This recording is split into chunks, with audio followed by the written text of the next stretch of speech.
मुझे अपनी युवा अवस्था में अच्छे तथा कीमती कपड़े पहनने का बहुत शौक था। मैं स्वयं दुकान पर जाकर वस्त्र खरीदता एवं अपने अनुसार सिलवाता। मैं टाई तथा लंबे कॉलर वाले शर्ट पहना करता था। इस प्रकार मेरे रहन सहन को देखकर गुरुदेव के बहुत से भक्तों को मेरे प्रति भ्रांति उत्पन्न हो गई। मेरी जीवन धारा 5 वर्षों तक इसी तरह बहती रही, किंतु गुरुदेव को इससे कोई फर्क नहीं पड़ता था और उन्होंने इस पर तनिक भी अधिक ध्यान नहीं दिया। इस माध्यम से मुझे आत्मविश्वास की आवश्यक शिक्षा मिल रही थी।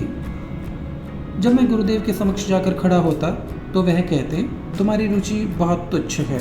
मैं कहता, नहीं, यही तो सबसे अच्छा वस्त्र था बाजार में, वो मैंने लिया और उसे पहन रहा हूँ। एक दिन ऐसा आया कि मेरी अच्छे अच्छे कपड़े पहनने की रुचि स्वतः समाप्त हो गई।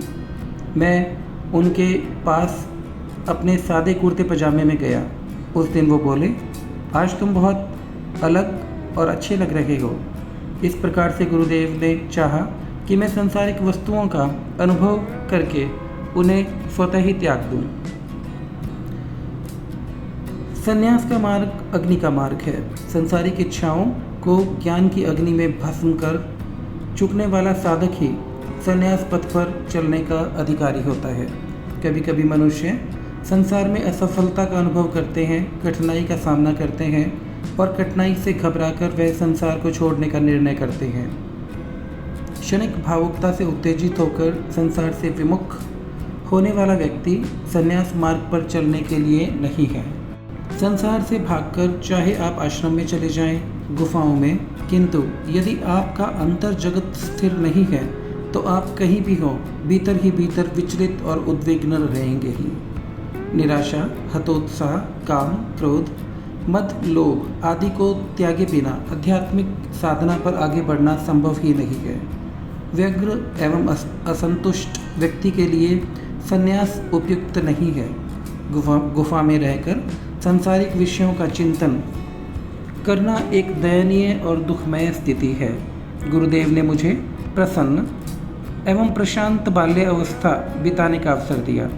उन दिनों में अच्छी से अच्छी कार खरीदता और 2 वर्ष उपयोग करके उसे बदल देता। भारत के राजकुमारों सदृश सुंदर एवं सुखमय जीवन व्यतीत करता। कई बार मेरे मित्रों एवं पुलिस विभाग के अधिकारियों ने यह जानना चाहा कि मुझे यह पैसा कहाँ से मिलता है, किंतु मेरे सभी रहस्यों का केंद्र बिंदु तो मेरे गुरुदेव ही थे। गुरुदेव के संरक्षण में रहकर मुझे सांसारिक वस्तुओं की निस्सारता का स्वतः अनुभव हुआ। सांसारिक वस्तुओं एवं भोगों की निस्सारता का अनुभव हो जाने पर मेरी चित्तवृत्तियाँ स्वतः शांत हो गई, मन शांत हो गया और ध्यान की स्थिति को सुलभता से प्राप्त कर पाया।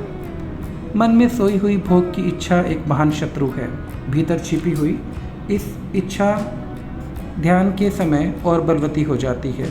छिपी हुई इच्छाएं और वासनाएं मोक्ष मार्ग में बाद में विघ्न पैदा करती हैं। एक दिन गुरुदेव ने मुझसे कहा, चलो गंगा जी के तट पर चलें, मुझे तुम्हें वहाँ कुछ और शिक्षाएं देनी है। मैंने कहा, वह क्या है? गुरुदेव बोले, तुम हिमालय में क्यों रहते हो? मैंने कहा, अध्यात्म साधना के लिए। फिर गुरुदेव बोले, अध्यात्म साधना तुम करना क्यों चाहते हो? मैंने कहा, आत्मज्ञान प्राप्त करने के लिए। गुरुदेव बोले, तो फिर सांसारिक वस्तुओं की कामना क्यों करते हो? सन्यासी बनकर गुफा में निवास करते हुए भी तो तुम संसार का चिंतन कर सकते हो।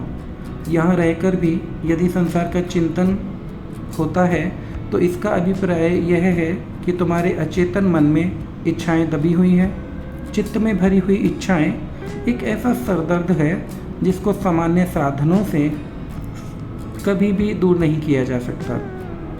इनकी वासनाओं को आत्म अनुशासन से ही जीता जा सकता है। शांत चित्त को अंतर्मुखी करने में आत्म अनुशासन से आसानी होती है। मन के अंतर्मुखी होने पर अपने भीतरी जगत में विद्यमान वस्तुओं तत्वों का ज्ञान होता है। हमें पता चलता है हमारा भीतरी जगत एक अलग जगत है और किस प्रकार के तत्वों और तथ्यों से निर्मित है।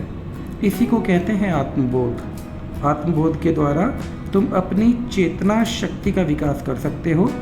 चेतन तत्व व चेतना शक्ति का विस्तार ही जीवन का अभिप्राय है। यह सत्य है कि सांसारिक आकर्षण एवं प्रलोभन बड़े शक्तिशाली हैं, किंतु यदि तुम्हारे अंदर सच्ची मुमुक्षा जागृत हो गई है तो सभी साधन अपने आप उपलब्ध हो जाते हैं। तीव्र मुमुक्षी वाला साधक अपने मार्ग पर चलता ही रहता है।